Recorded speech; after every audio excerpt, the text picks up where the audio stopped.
हाँ जी। खास करेंगे खालसा 18 से लेकर 28 तक हैं? 18 से लेकर 28 तक क्यों?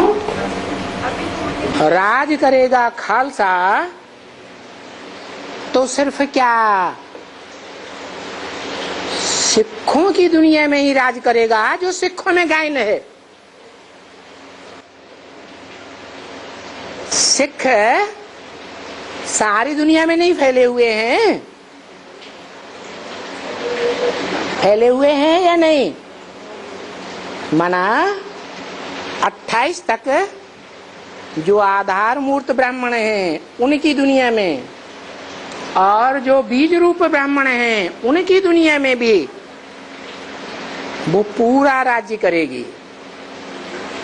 बाद में जो समझ जाएंगे, जैसे 76 में हुआ, क्या हुआ? हमारे भारतवर्ष में 2 बार देवियों की पूजा होती है कि नहीं है? 2 बार नवरात्रे आते हैं। तो पहली बार संगम युग में नवरात्रा कब हुआ है? कब हुआ है? भूल गए? प्रैक्टिकल में कर भी लिया, अभी भी कर रहे हैं तो भी भूल गए। अरे सन 76 से पहले नवरात्रा पूरा हुआ। एडवांस ब्राह्मणों की दुनिया में, जिनकी बुद्धि में वो भगवान बाप प्रत्यक्ष होता गया कि ये मुकर्रर रूप है भगवान का, मुकर्रर रथ, तो उन्होंने क्या किया? जिनको देवी देवताएं देवियां समझते थे, अपने बच्चों को भी दूध नहीं पिलाते थे, वो पैसा ले जा करके उनके मकान बनाते थे, उनको अच्छी अच्छी साड़ियां अर्पण करते थे, खान पान अर्पण करते थे, पूरी देवी देवताओं की तरह पूजा करते थे। फिर जिनकी बुद्धि में भगवान का वो मुकर्रर रूप बैठ गया, फिर उन्होंने क्या किया? और अभी भी क्या कर रहे हैं? जिनकी पूजा करते थे देवियों की, उनको डूबी जा कर दिया या नहीं कर दिया? कर दिया। भक्ति मार्ग में दिखाते हैं, नहीं डूबती हैं तो पांव रख करके डुबा देते हैं। कौन सा पांव है? ये बुद्ध रूपी पांव से ज्ञान की बातें सुना सुना करके उनको डाउन कर देते हैं, डुबा देते हैं। इतना डाउन हो जाते हैं कि उन्हें भगवान की वाणी पर कोई विश्वास नहीं रहता। भगवान आया हुआ है ये भी विश्वास नहीं रहता, पक्का कर देते हैं भगवान कोई नहीं आता है नई दुनिया बनाने के लिए। नई दुनिया हम बनाते हैं, हम करने वाले हैं नया संसार, हम करने वाले हैं, माने हम कुरु की औलाद है, असली कौरव हम हैं। अब इस दुनिया में हमारा राज्य चलेगा। हमको भगवान दुनिया की राजाई दे गया है, जगत का राज्य दे गया है। धीरे धीरे सारे संसार पर हमारा राज्य होगा। ऐसी अभिलाषा लेकर के बैठे हुए हैं। तो ऐसे नहीं कि सन 28 में जगदम्बा का सारे जगत पर राज्य हो जाएगा। किस पर राज्य हो जाएगा?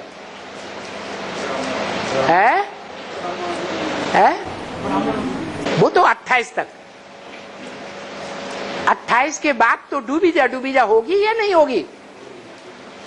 भगवान प्रत्यक्ष होगा और डूबी जा करने लगेंगे।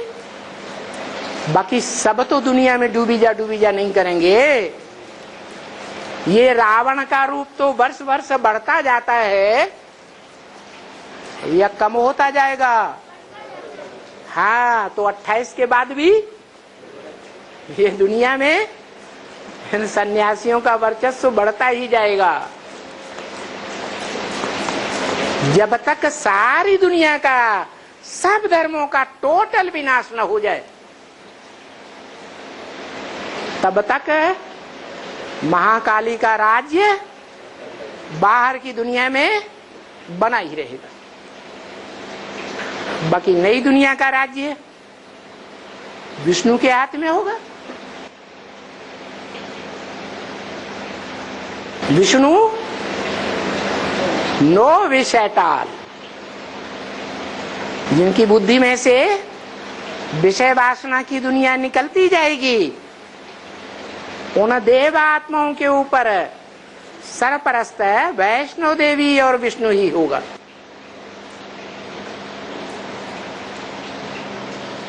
और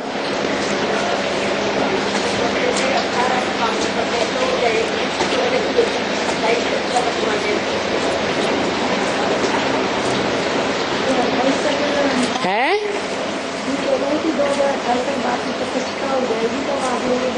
हाँ, उसके बाद पुरुषार्थ करना। और बाबा अभी मुरली में बताया कि सृष्टि पर 3 प्रकार की आत्माएं पाठ बजाती हैं।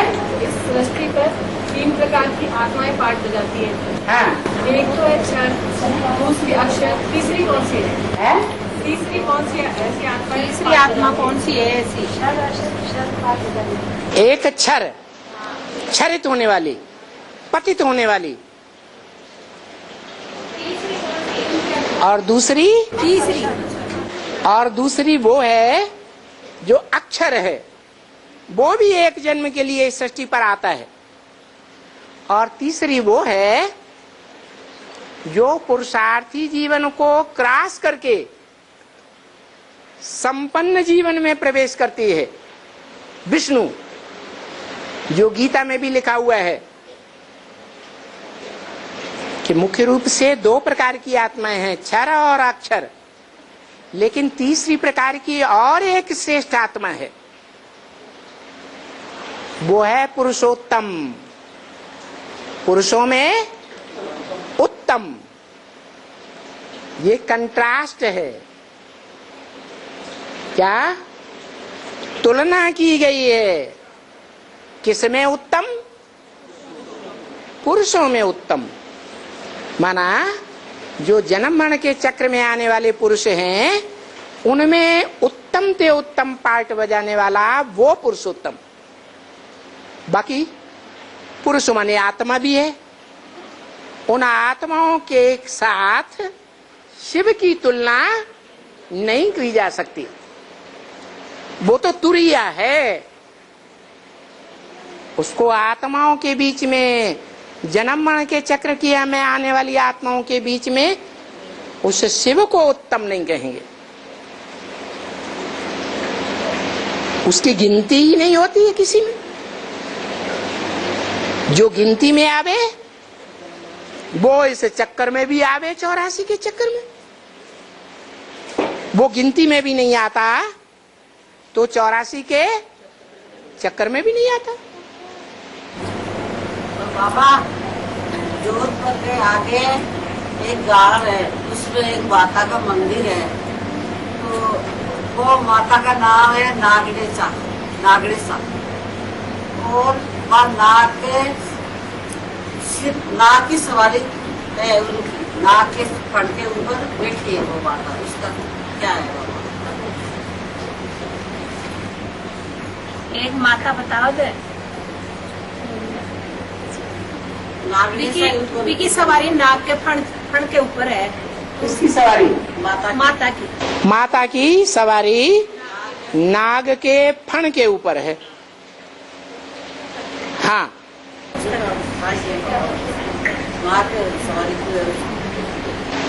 तो पूछना क्या है? उसका मतलब क्या है? वो नाग का फण पर क्यों है? नागेश्वर का नाम सुना है? सुना? नागों का ईश्वर कौन है? मुखिया है महादेव। महादेव नागेश्वर है, माने नाग है। अरे उसके गले में, बाहों में, कमर में, सर के ऊपर नाग बैठे हुए हैं कि नागेश्वर है वो। उसका आधार लेते हैं नाग। तो नागों में जो मुखिया है वो कौन है?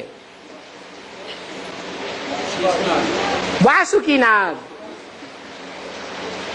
वासुकी नाग का मतलब ही है वसु का पुत्र वासुकी।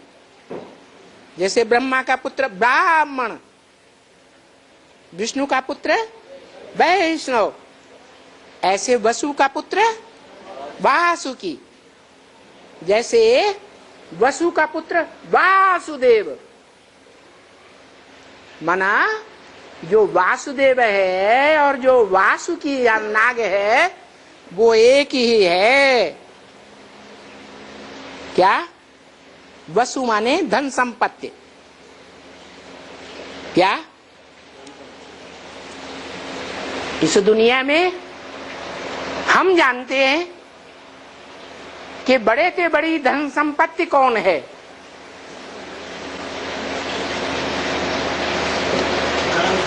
है ज्ञान धन। लेकिन ज्ञान धन जो है वो धारण करने वाले तो अनेक होते हैं।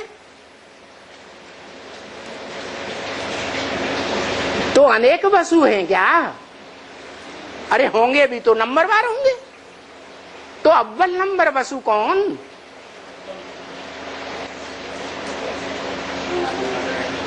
है प्रजापिता। है प्रजापिता को कोई देने वाला नहीं है ज्ञान। कोई आत्मा दुनिया में नहीं है जो प्रजापिता को ज्ञान देती हो। सर्वात्माओं का पिता शिव है ना। वो ऐसा ज्ञान का भंडार है, ऐसा वसु है जिस ज्ञान के भंडार में गायन है। क्या गायन है? पूर्णमिदं पूर्णमदः पूर्णात् पूर्णम यदुच्यते और पुष्प पूर्णम से पूर्णम आदाय, पूर्णस्य पूर्णमादाय पूर्णमेवावशिष्यते। ऐसा वो पूर्ण है, ज्ञान का भंडार है कि उसमें से पूरा ही निकाल लो तो भी क्या बचेगा? पूरा ही बचेगा। ऐसा वो ज्ञान योग का भंडार है।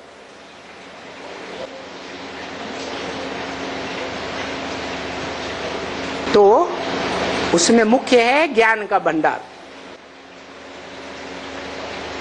उसका बच्चा कौन? वासुदेव कहो या वासुकी कहो।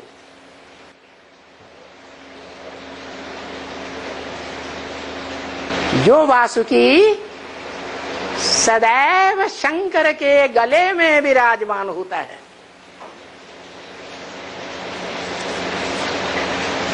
वो ही वासुकी वाली आत्मा है जो रामायण में राम के साथ सदा रहता है। जैसे वासुकी नाग रहता है सदा विराजमान गले में, ऐसे ही वो वासुकी वाली आत्मा जिसे शेषनाग भी कहते हैं, वो शेषनाग वाली आत्मा कौन हुई? लक्ष्मण के रूप में, राम के भाई के रूप में रामायण में दिखाते हैं। और भागवत में, महाभारत में क्या दिखाते हैं? कृष्ण भगवान का भाई कौन? बलराम। वो भी शेषनाग की यादगार है, उसी का अवतार है। तो ये वासुकी है जो नाग कहा जाता है। वो वासुकी नाग किसको सर पर धारण करता है?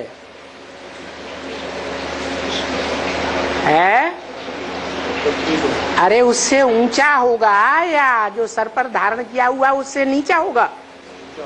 है ऊंचा है। कौन है ऊंचा? शेष नाग रूपी जो लक्ष्मण हैं किसके पांव पड़ते थे? हैं? सीता के भी नाव पांव पड़ते थे। पांव पड़ना माने सर पर धारण किया या नहीं किया? है किया। तो इससे साबित हुआ कि वो भी कोई देवी है जिसकी यादगार है नागेश्वरी दिखाई है। और एडवांस में शंकर के चित्र के अंदर शिव को सीने पे दिखाया है, उसका क्या मतलब? सुना?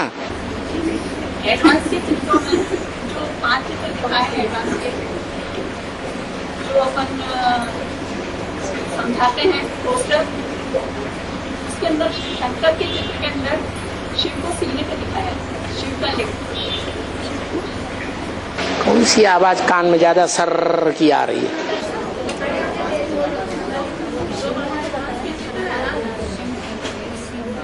हाँ, ये कूलर चल रहा है। हाँ जी। शंकर के सीने में शिवलिंग बताइए। हाँ हाँ, दुनिया वाले तो ये समझते हैं कि हनुमान ने छाती फाड़ के दिखाई। किसको दिखाया? भगवान को दिखाया। तो लोग समझते हैं भगवान का वास दिल में होता है।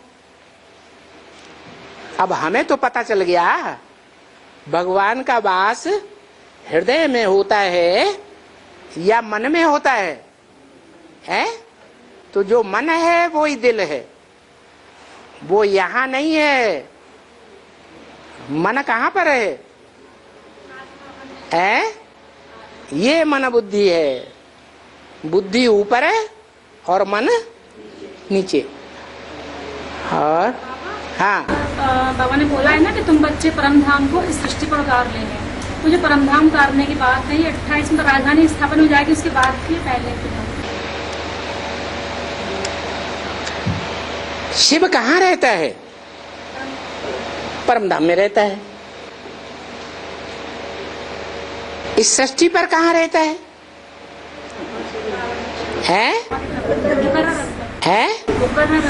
मुकर्रर रथ में। पाँव में रहता है, कमर में रहता है, नाक पे रहता है। कहाँ रहता है? हाँ, भ्रकुटी का अर्थ ये भरी पूरी कुटी। क्या? वो ही परम धाम बन जाता है। सारी दुनिया की बुद्धि में जब परम धाम जाने का टाइम होगा तो किसका वास होगा? झाड़ में किसे दिखाया है? शंकर को दिखाया। तो वो ही परम धाम हो गया जहां बाप का निवास है। इस सृष्टि पर तुम बच्चे परम धाम को उतार लेंगे, माने तुम्हारी सबकी बुद्धि में वो स्टेज हो जाएगी जो मुकर्रर रथ की स्टेज है, आत्मिक स्टेज। तुम बच्चे भी उसी स्टेज में स्थित हो जाएंगे। तो कहाँ के वासी हो जाएंगे? परमधाम वासी हो जाएंगे। लेकिन बाबा माउंट आबू बनेगा ना? है? परम धाम तो माउंट आबू में बनेगा ना? माना बाप माउंट आबू में नहीं होगा। वहां जितने भी तपस्वी होंगे वो आत्मिक स्थिति में नहीं होंगे। हैं? आत्मिक स्थिति तो सबसे बड़ी तपस्या है। देह के भान में रहना, देह की इंद्रियों के भान में रहना, उससे सुख लेते आए सतयुग के आदि से लेकर कलयुग के अंत तक। तो वो ऊंची स्टेज है। देह के भान में जब रहते आए तो वो सत्य धाम की स्टेज है या दुख धाम की स्टेज है? वो तो दुख धाम हो गया। हाँ, इसकी शुरुआत 18 के बाद से होगी। किस तरह के बाद से हो जाएगी ना? परमधाम राशि नंबरवार बन हो जाएंगे। हाँ, नंबरवार हो जाएगी। एक जैसी तो नहीं हो सकती। हाँ,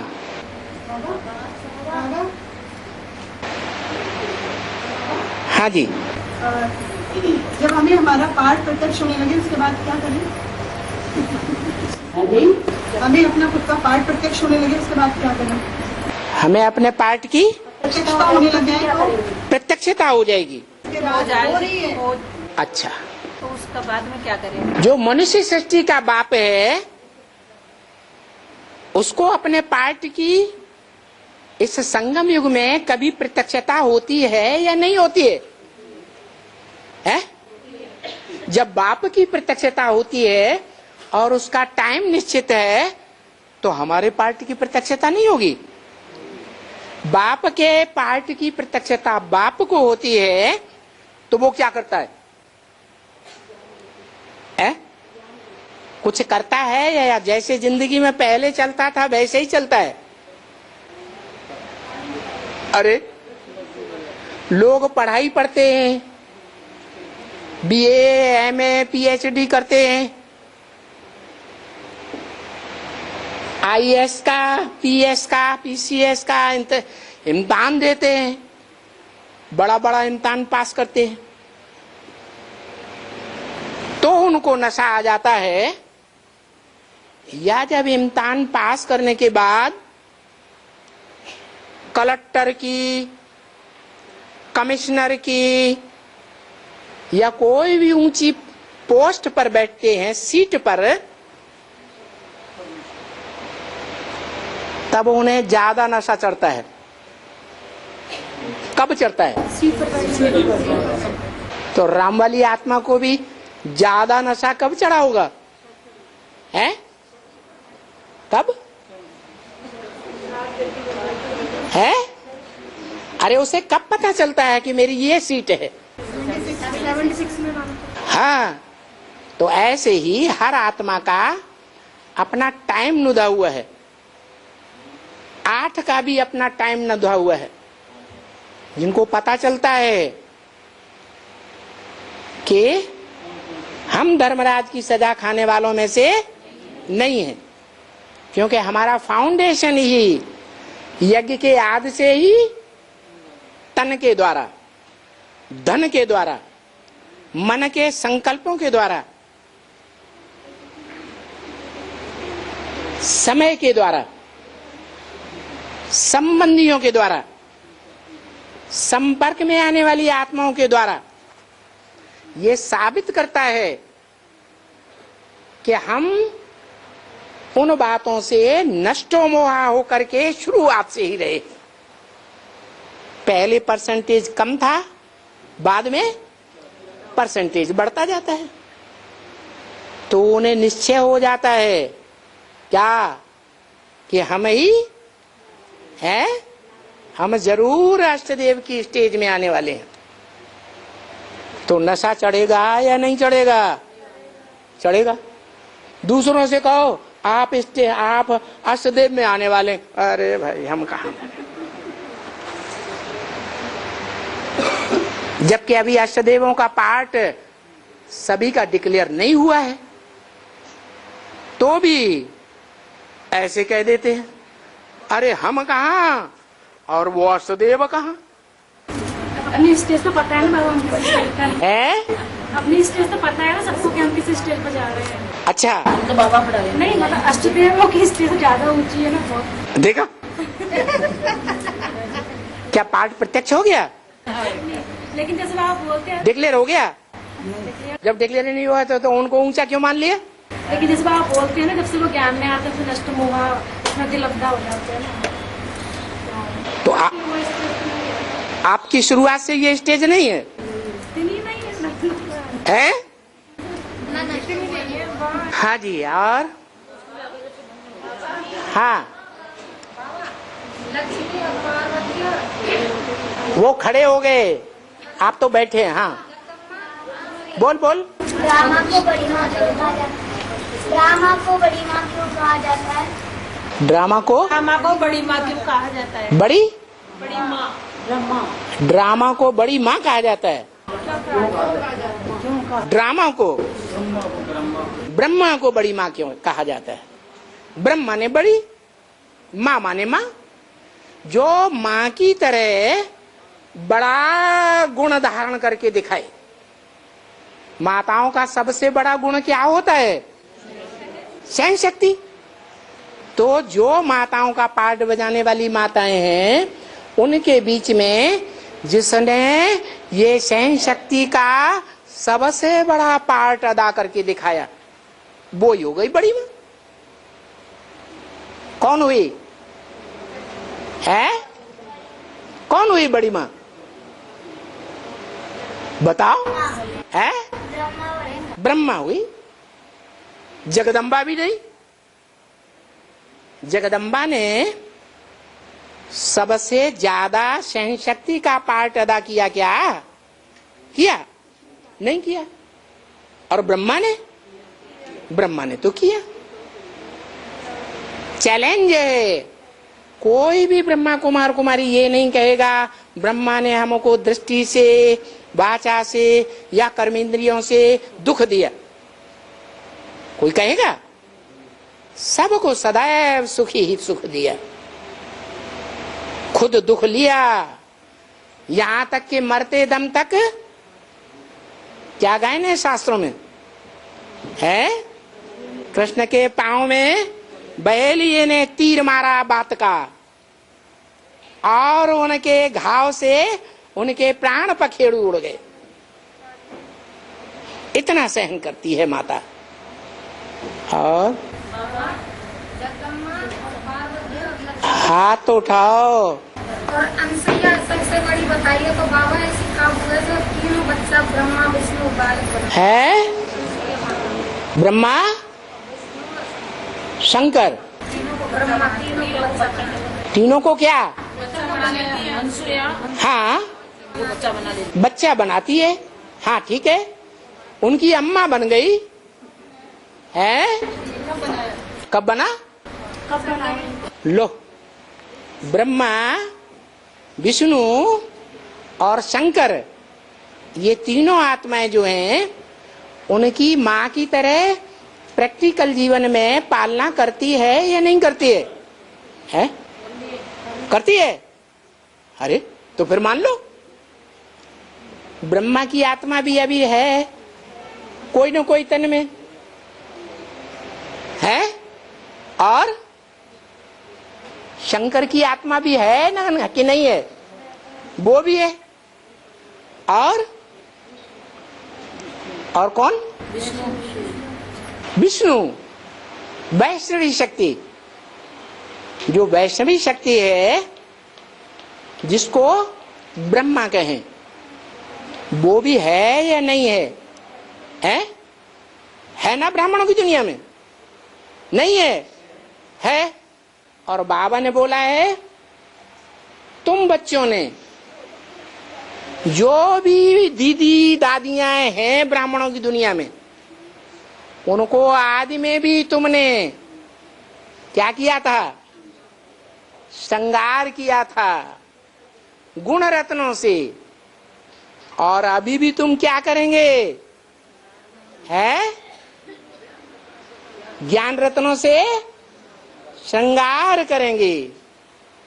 आज नहीं तो कल वो दीदी दादी दादाएं एडवांस ज्ञान को समझेंगे या नहीं समझेंगे? तो उनको श्रृंगार कौन करेगा? गुण रत्नों से, ज्ञान रत्नों से। हम बच्चे ही करेंगे नंबरवार। उनमें पहला नंबर किसका होगा? कौन सी शक्ति का होगा पहला नंबर? योगिनी का होगा। और बाबा, हाँ बाबा बहनों के साथ में सेवा में जाते हैं। है? बहनों के साथ में सेवा में जाते हैं। बहनों के साथ में सेवा में जाते हैं। जब जाते हैं, हाँ, युगल जोड़ा भी नहीं जाना, माँ बेटा भी नहीं जाना, तो कैसे क्या? माँ बेटा नहीं जाना? माँ बेटे भी नहीं जाना। माँ बेटी भी नहीं जाना माने? माँ बेटे भी नहीं जाना, युगल भी नहीं जाने साथ, फिर कौन जाए? अरे ये तो कोई नियम ही नहीं बनाया गया यज्ञ में। यज्ञ में तो नियम बनाया गया है कि कन्याओं के साथ जब कभी भी बाहर जाना हो तो माता होनी चाहिए, है? हाँ, बेटे की तो बात ही नहीं बताई। युगल जोड़ा भी नहीं जाना चाहिए। हाँ, युगल जोड़ा है तो युगल जोड़े में जो पति है वो पत्नी को अपनी मुट्ठी में रखता है या मुट्ठी से बाहर रहता है? पत्नी अरे बाहर रहती है या सदैव मुट्ठी में रहती है? बोलो ना मुख से। इसलिए नियम बनाया है, अगर युगल भी किसी कन्या को ले जाएं तो साथ में यज्ञ की माता जरूर होनी चाहिए। तो फिर बाबा माता को एक नहीं बोले कि सेवा सेवा तो फिर मुक्ति रहती है। सेवा मान लो बाहर जाए, कोई माता नहीं होती है, युगल जोड़ा जाने के लिए तैयार है, कोई माता नहीं है, तो फिर सेवा कैसे होगी? तो फोन किस लिए होता है? फोनबाजी करो और माताओं से एक एक से पूछो किसको टाइम है। जो काम कोई नहीं करता है, कोई तैयार नहीं है, तो वो काम कोई करेगा तो उसका ज्यादा सवाब मिलेगा कि नहीं? है नहीं मिलेगा? हाँ, फिर क्या बात है? माताएं कोई तैयार ही नहीं है ज्यादातर। माताएं नहीं है तैयार, सिर्फ पिता और पिता के साथ वाली माता ही तैयार है। इस दुनिया में और कोई है ही नहीं सेवादारी। ऐसे है? ऐसे तो नहीं है, रुकने के लिए कोई है ही नहीं। ऐसा नहीं होता है कभी। अभी देखिए जयपुर में आगरा से आकर के माताएं सेवा कर रही है, उदयपुर से आकर के। तो क्या हुआ? जयपुर की कोई रहना ही नहीं चाह रही। अरे जयपुर में लंदन से आके माता सेवा करे। सेवादारी तो दुनिया में मिल रहे हैं ना। अरे एक से एक वीर धुरंधर पड़े हुए हैं दुनिया में। उनका कहने का मतलब है कि एक माता तो उनका नहीं, आपका अपना बताओ। उनको सपोर्ट न करो। नहीं, सपोर्ट का मतलब ये है कि हाँ, उनका कहना मतलब है कि दो माताओं की। उनका मतलब आप नहीं समझाइए, अपना मतलब वो खुद समझाएंगे। आपको सपोर्ट करने की दरकार नहीं है। आप आत्मा आत्मा भाई भाई भाई भाई होते तो फिर ये बात ही नहीं होती, भाई आप लोग नहीं जाओगे। अभी आप आत्मा आत्मा भाई भाई बनाया नहीं है ना युगलों ने। कन्याएं बड़ी जल्दी समर्पण कर देंगे, लेकिन युगलों को नहीं समर्पण करेंगे तो आत्मा आत्मा भाई भाई हुए नहीं हुए ना।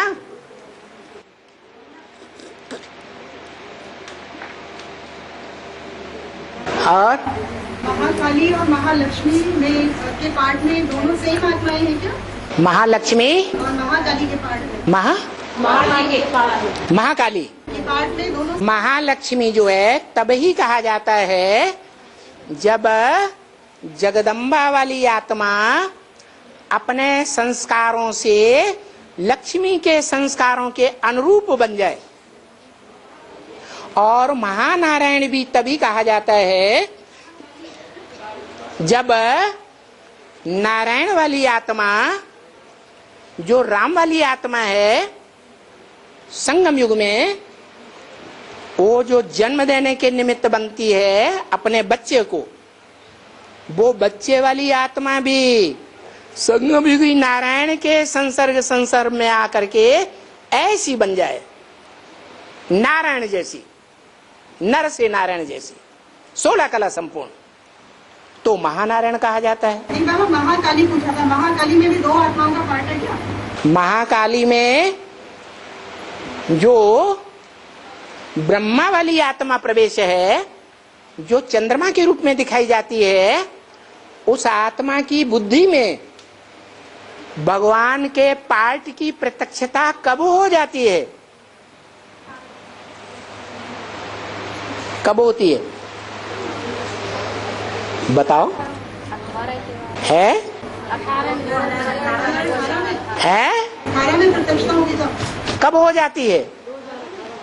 पूरी प्रत्यक्षता कब हो जाती है?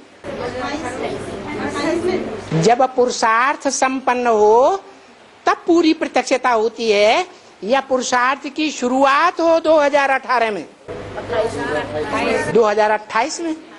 तो जब पूरी प्रत्यक्षता हो जाएगी कि किसको डूबी जा करना है और किसको सपोर्ट करना है,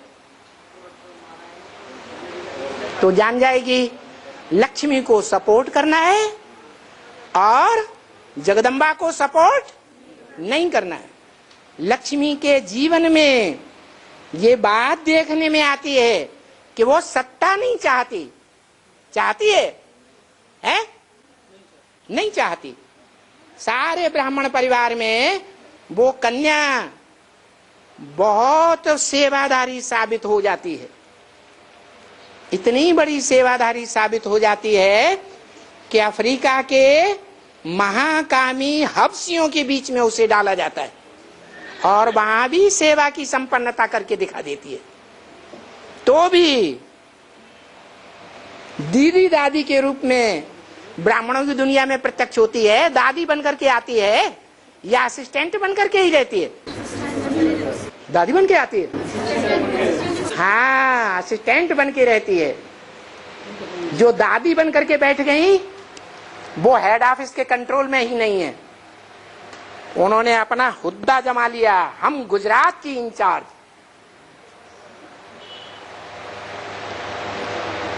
हम इस स्टेट की इंचार्ज, हम यूपी की इंचार्ज, और उनका ट्रांसफर होने की बात ही कभी पैदा नहीं हो सकती। साफ इनकार कर देती। तो बताओ, धर्म सत्ता, राज सत्ता अपने हाथ में लेके बैठ गई या नहीं बैठ गई है? और वो कोई सत्ता अपने हाथ में ली? नहीं ली। बाबा, तो असल में ये कृष्ण बच्चे का जन्म तो इसमें सतयुग में होगा, तो द्वापर में सबको दिखाना, देखो हम बड़े सेवाधारी हैं, इतनी माताओं के बीच में एक अकेले हम हैं, ये दिखाने की क्या जरूरत है? बैठो।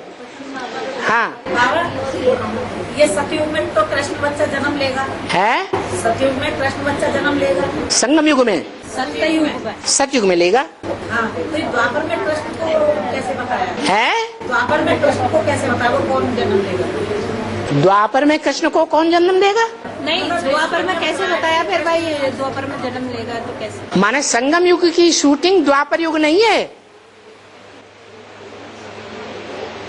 संगम युग में त्रेता युग की शूटिंग के बाद जब द्वापर युग शुरू होता है तो द्वापर युग की शूटिंग के अंत में ब्राह्मणों की बीज रूप दुनिया के बीच में वो कृष्ण की आत्मा जेल में से जन्माष्टमी के दिन और स्वतंत्रता दिवस 15 अगस्त के दिन बाहर आती है या नहीं आती है? है? तो शूटिंग हो गई कि नहीं? और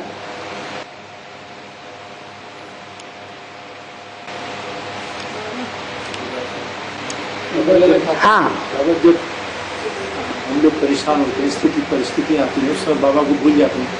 नॉर्मल केस में बाबा याद रहता है, लेकिन उस समय भूल जाते हैं। उस समय क्या ऐसी स्थिति बनाए ताकि बाबा याद रहे उस समय, और परिस्थितियाँ आराम से टल जाए? कैसे हो सकता है? हम जानते हैं आत्मा एक रिकॉर्ड है कि नहीं? और ये अविनाशी रिकॉर्ड है। इसमें कितने साल का पार्ट भरा हुआ है? 5000 साल का पार्ट निश्चित रूप में ज्यों का त्यों रिपीट होता है। उसमें क्या कोई चेंजेस नहीं किया है? कोई चेंजेस नहीं। वो रिकॉर्ड विनाशी होता है दुनिया में, और ये रिकॉर्ड अविनाशी है। तो हम पुरुषार्थ की बात क्यों करते हैं कि पुरुषार्थ जितना ज्यादा करेंगे उतना अच्छा हमारा आगे भी जन्म और अच्छे होंगे? हाँ। ऐसा क्यों कहा? मैंने आपको पिछले जन्मों की बात मालूम है कि हमने कैसा 84 जन्मों में पुरुषार्थ किया था? बाबा नहीं मालूम। नहीं मालूम है तो पॉजिटिव संकल्प करेंगे तो आपका फायदा होगा। आप नेगेटिव संकल्प करेंगे तो कोई फायदा होने वाला नहीं। पुरुषार्थ के लिए 5000 वर्ष के ड्रामा को आगे रखना जरूरी है या आत्मा की याद करना जरूरी है? तो आत्मिक स्थिति में स्थिर हो जाइए। मैं तो ज्योति बिंदु आत्मा हूं, देह हूं ही नहीं, मेरा क्या कोई बिगाड़ेगा? बिगाड़ेगा तो शरीर का बिगाड़ेगा ना, इस देह से संबंधित संबंधियों का बिगाड़ेगा ना। बच्चे का बिगाड़ेगा, बच्ची का बिगाड़ेगा, पत्नी का बिगाड़ेगा, ये तो देह विनाशी के संबंधी विनाशी हैं। मेरा कनेक्शन इनसे सदा काल का नहीं है। मेरा कनेक्शन किससे है? जो मेरा कल्याण करने वाला है। किससे है? वो क्या कहता है? हैं? मुझे हमेशा याद है, आत्मा से। नहीं, अपन को आत्मा समझो तो सारी परेशानी खत्म। आत्मिक स्थिति की शान में रहेंगे तो कोई परेशानी नहीं। कुछ भी हो जाए कल सो आज हो जाए। एटम बम फटे और ये जो हमने मेहलमानियां बनाए हैं वो सब गिर जाए ताश के पत्तों की तरह। जो कारखाने बनाए हैं वो सब ध्वस्त हो जाए। हम क्या हैं? हम तो आत्मा है। तो कोई परेशानी है? देवान है, हम तो देह है। हमने ये देह से बनाया, ये देह के संबंधी मेरे हैं। तब क्या होगा? परेशानी होगी? परेशानी नहीं होगी। बट इस स्थिति को लगातार कायम कैसे रखें? जितना गुड़ डालेंगे उतना मीठा होगा। जहां हमारा तन होगा वहां हमारा मन होगा। जहां हमारा मन होगा वहां तन और धन जरूर होगा। जहां तन होगा, जहां धन होगा, वहां मन जरूर जाएगा। तन के 10 बच्चे हैं, 10 अमेरिका में चले गए, हमारा मन कहां जाएगा? है अमेरिका में ही जाएगा। जिंदगी में जितनी कमाई पैदा की है वो सारी कमाई अमेरिका के कारखाने में लगा दी बच्चों के लिए। मन कहां जाएगा? है कारखाने में जाएगा। तो अब बाबा क्या कहते हैं? सब धंधों में है नुकसान सिवाय एक ईश्वरीय धंधे के। तो क्या करना है? ईश्वर की याद में रहना। ईश्वर की याद में रहना। धन और तन अर्पण नहीं करना, याद में रहना। याद में रहने का कारण ही क्या हुआ? हाँ, जितना तन हम अर्पण करेंगे उतना हमें उसकी याद आएगी। जितना हम धन अर्पण करेंगे जिंदगी का कमाया हुआ उतना उसकी याद आएगी जरूर। जितना मन के संकल्प ईश्वरीय ज्ञान के अनुसार, श्रीमत के अनुसार चलाएंगे उतना मन एकाग्र होगा। मनन चिंतन मंथन करेंगे ज्ञान का तो मन एकाग्र होगा या नहीं होगा? होगा। तो मूल बात तो है हम अपनी शक्ति कहां लगा रहे हैं? गृहस्थी है, हम गृहस्थी हैं। हम क्या करें? बाबा ने कहा बल गृहस्थी में रहो, बल शब्द लगा देते हैं। बल मकान बनाओ, बल शब्द लगा दिया। एक कमरा गीता पाठशाला के लिए छोड़ देना, वो नहीं कर पाते।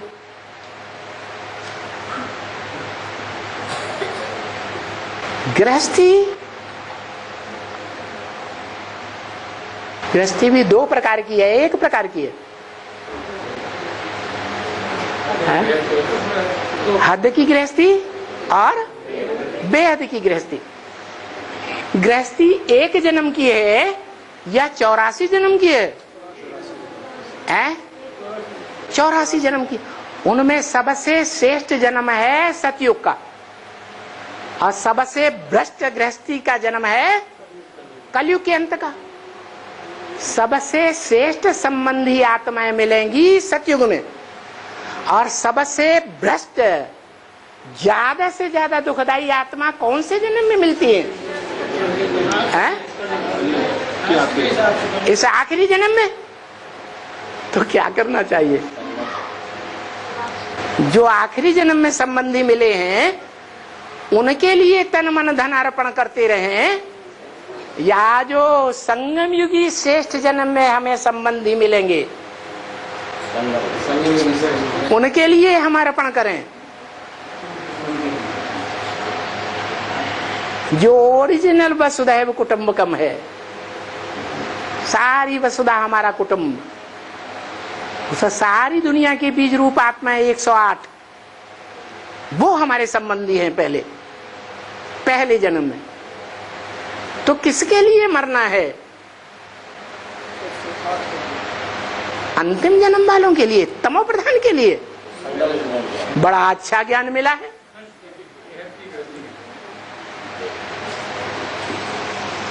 और बाबा शिव बाबा की जो प्रतिष्ठा होगी ना, वो कहाँ से होगी, हमें किस कोने से होगी? आपके द्वारा। आप अष्टदेवों में से फर्स्ट देव बन जाएंगे। और जो पहला बड़ा बच्चा है वो बाप की प्रत्यक्षता करेगा, पहले नहीं करेगा, फिर क्या? और हाँ, बोले कि 98 के बाद में बाबा का ब्रह्मा कुमारियों कुछ नहीं बिगाड़ा। ब्रह्मा कुमार कुमारियों ने 98 के बाद में बाबा का कुछ भी नहीं बिगाड़ा। कुछ भी नहीं बिगाड़ा? क्यों? 98 के बाद 98 के बाद भी कुछ भी नहीं बिगाड़ा? तो जगदम्बा भी उनसे मिल जाएगी है? अभी जो जगदम्बा डीके वालों से मिल जाएगी ना। 98 के बाद प्रजापिता का कुछ भी नहीं बिगाड़ा है? कोशिश तो खूब किया, लेकिन अरे गलियों गलियों की खाक छनवा दी कि नहीं? गली गली की खाक छानता फिरता है या नहीं? भस्मासुर ने क्या किया? सारी दुनिया में शंकर जी भागते फिरे कि नहीं भागते फिरे हैं? तो भस्मासुर ने कुछ नहीं किया। कृष्ण भगवान ने क्या किया? कंस के डर से गाँवों गाँवों गाँवों में भागते फिरे कि नहीं भागते फिरे? नहीं भागते फिरे हैं? अरे बोलो, तो कुछ नहीं किया। ऐसे ही राम जी ने भगवान बताया गया, वो रावण के डर से जंगलों में छुप छुप के लड़ाई लड़ते रहे, गुरिल्लावार करते रहे कि नहीं करते रहे हैं? तो फिर बाबा ने बताया ये यादगारें कहाँ की है? फिर नहीं क्या 98 में जो बाबा का हुआ वो हर बच्चे के साथ में होगा, ब्राह्मण बच्चे के साथ नंबरवार होगा, सबसे ज्यादा बाप के साथ होगा, फिर नंबरवार औरों के साथ होगा।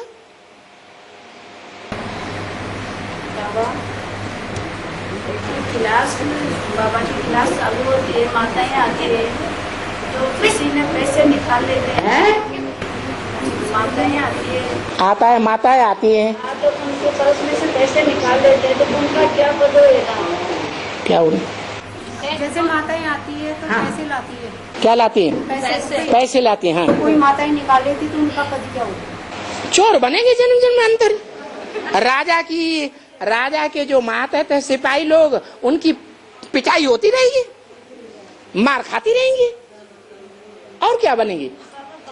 और जिस ब्राह्मण कुल में बैठ करके पढ़ाई पढ़ी है, उस ब्राह्मण कुल में ही कोई न कोई जन्म तो लेंगे, लेकिन दास दासी बन के रहेंगे या राज्याधिकारी बन के रहेंगे?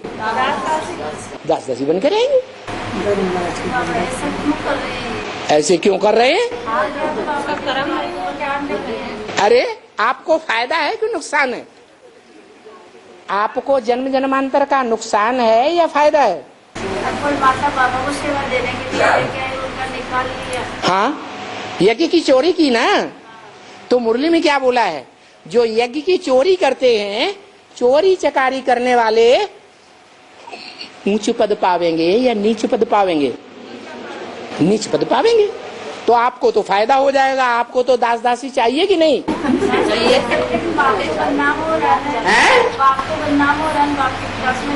कमाल, बाप का नाम क्यों बदनाम हो रहा?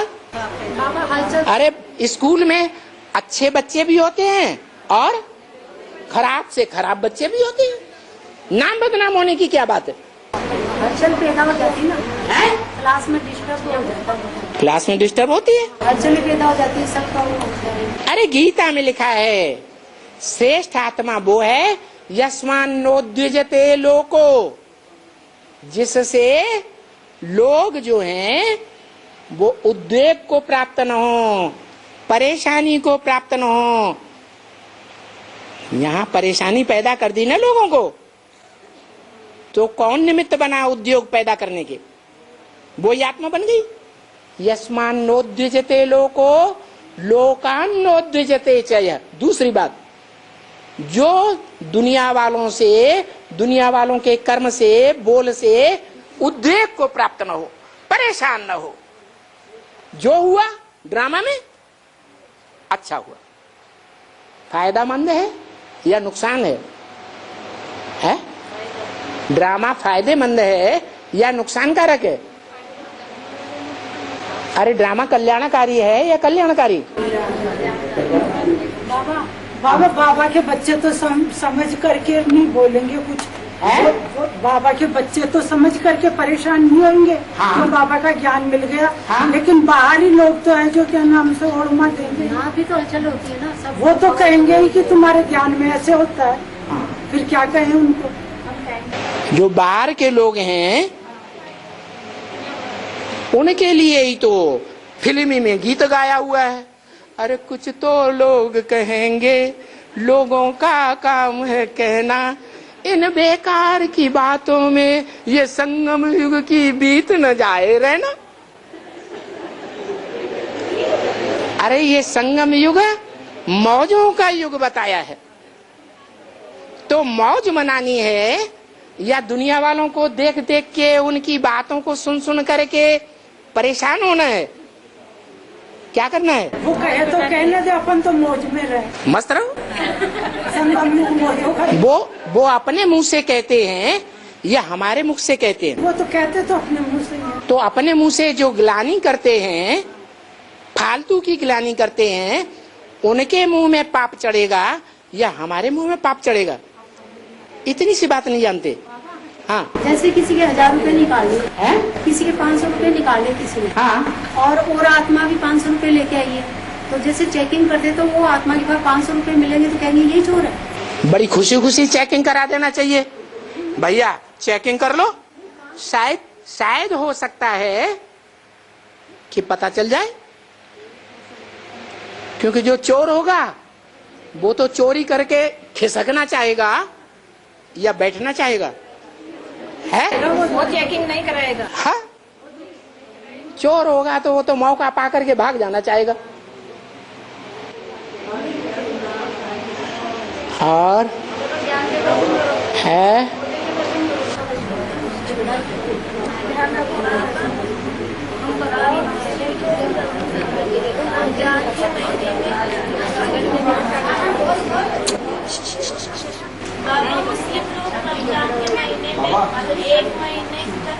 हाँ जी, वो आवाज नहीं सुनाई पड़ती, आप बोलिए।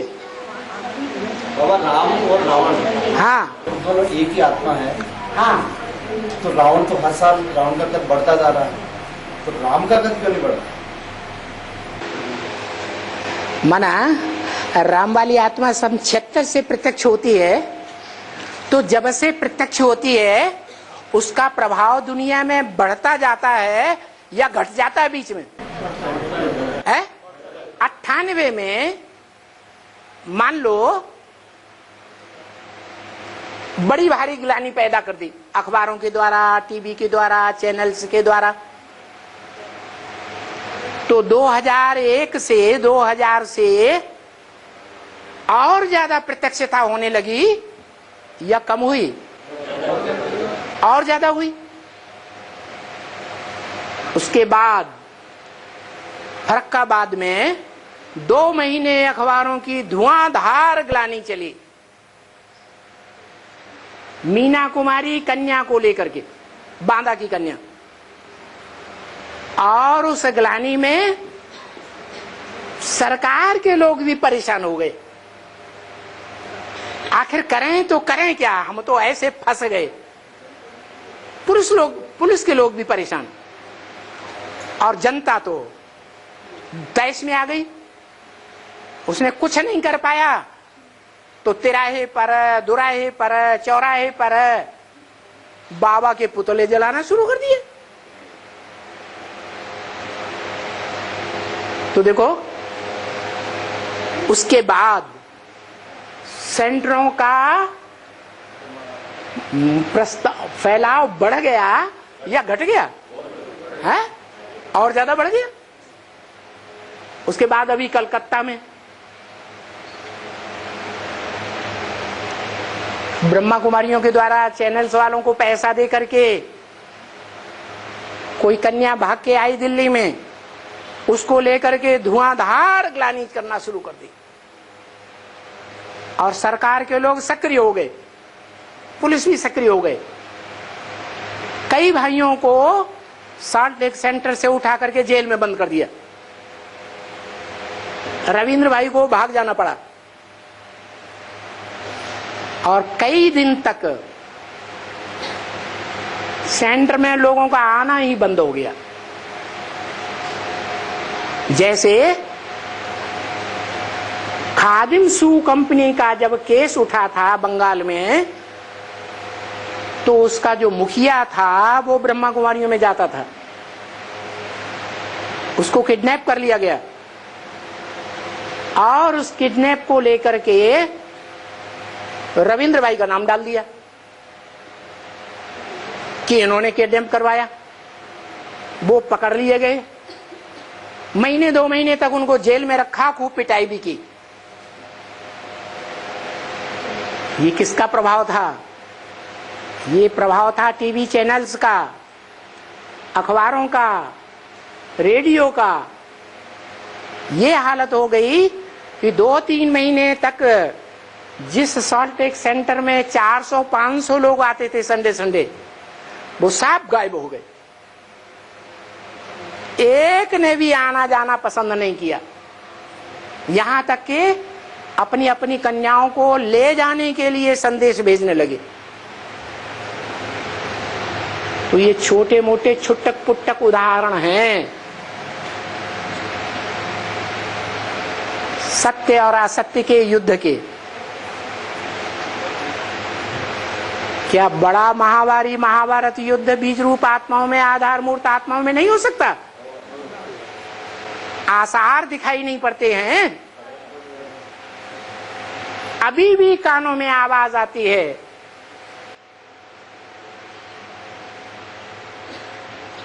जो भी सेंटर्स के बड़े बड़े मुखिया हैं,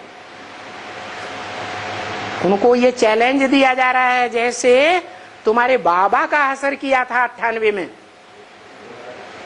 ऐसे ही तुम्हारा भी असर करेंगे। और हर वर्ष प्लानिंग बनाते हैं, हिम्मत नहीं हो पाती है शुरुआत करने की,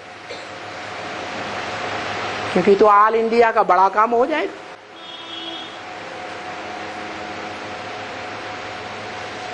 तो क्या पूछा था? राम भी बढ़ता है। हाँ, रावण बढ़ता है तो राम नहीं बढ़ता है क्या? है? अच्छा, हर दुनिया की हर आत्मा, चाहे रावण संप्रदाय हो चाहे राम संप्रदाय हो, पहले सत्व प्रधान होती है और अंत में तमो प्रधान होती है। तो अंत में रावण बहुत भयंकर रूप धारण कर लेगा, बढ़ते बढ़ते। करेगा या नहीं? राम को तो 1 सिर और रावण को तो 10 सिर। सनातन धर्म के भी मुखिया हैं, धर्माधीश, राज्याधीश हैं या नहीं? तमो प्रधान। अरे हैं कि नहीं? और ब्रह्मा बाबा के फॉलोअर्स चंद्रवंशी भी, जो अभी सफेद कपड़े वाले सन्यासी हैं, उनके भी मुखिया इसी ब्राह्मणों की दुनिया में बैठे हुए हैं, जो अपनों को अभी भी हिंदू कहते हैं। हिंग माने हिंसा, दू माने दुईते। हम हिंसा को, काम विकार की हिंसा को दूर करने वाले हैं सफेद कपड़े पहन करके। ग्लोबल हॉस्पिटल खोल करके। क्या क्या खोल करके? ग्लोबल हॉस्पिटल खोल करके, जो खोलने के लिए बाबा ने जिस्मानी हॉस्पिटल मना किया हुआ है। फिर भी खोलने का कोई तो कारण होगा, कारण होगा या नहीं होगा? अपनी कमियों को छुपाने के लिए वो हॉस्पिटल खोल दिया, ठीक है, कुछ भी से। वो भी तमो प्रधान बनते हैं या नहीं बनते हैं? वो भी तमो प्रधान। इस्लामी जो मध्य में आए वो भी तमो प्रधान बनते हैं।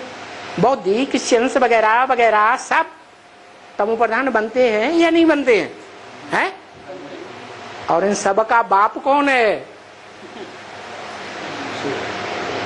इन सब मनुष्य जो अलग अलग धर्मों में कन्वर्ट होते हैं या अलग अलग धर्मों के मुखिया हैं, उन सब का कोई बाप है या नहीं है? कौन है? राम बाप। वो सबसे ज्यादा तमो प्रधान कभी बनेगा या नहीं बनेगा? क्योंकि नियम है, जो सबसे जास्ती सत्व प्रधान बनता है वो ही सबसे जास्ती अंत में तमो प्रधान बनता है। तो बाबा ने कहा तुम बच्चे इस दुनिया का विनाश करने के निमित्त नहीं बन सकोगे। क्या? इस दुनिया का विनाश पवित्रता से होता है या अपवित्रता के व्यभिचार से होता है? अपवित्रता के व्यभिचार से दुनिया का विनाश होता है। तो तुम नहीं कर सकोगे ये बड़ा काम। बच्चे, तुम्हारा बाप आया हुआ है, वो ये काम करके दिखाएगा। तुम ये काम जल्दी नहीं कर सकोगे, तुम्हारे में इतनी ताकत नहीं है। और बाप में ही वो ताकत है जो शास्त्रों में दिखाया है कि सागर मंथन हुआ तो पहले पहले क्या निकला है? हालाहल व्यभिचार का विष निकला। किसने पिया? एक नहीं पिया और बाकी सब पूंछ दबा के भाग खड़े हुए। तो बड़ा रावण कौन हुआ? राम ही। कब? आदि में, मध्य में या बिल्कुल अंत में? है जब सबका कचूमर निकल जाता है व्यभिचार के मामले में, सब कमजोर हो जाते हैं। व्यभिचार का कौए जैसा सुख भोगने में, तब अंत में इस संसार में बाप प्रत्यक्ष होता है। सारी दुनिया में विजय विनाश का डंका बजाने के लिए 7 दिन के अंदर सारी दुनिया के सब धर्मों का विनाश और एक सद्धर्म की स्थापना प्रत्यक्ष हो जाती है। कब होगा? 36 में ही होगा। सभी धर्म पिताएं कितने वर्ष में आए, अपना काम किया? 100 वर्ष के अंदर। तो बाप भी 100 वर्ष के अंदर स्थापना, पालना और विनाश का काम पूरा करता है। ओम शांति।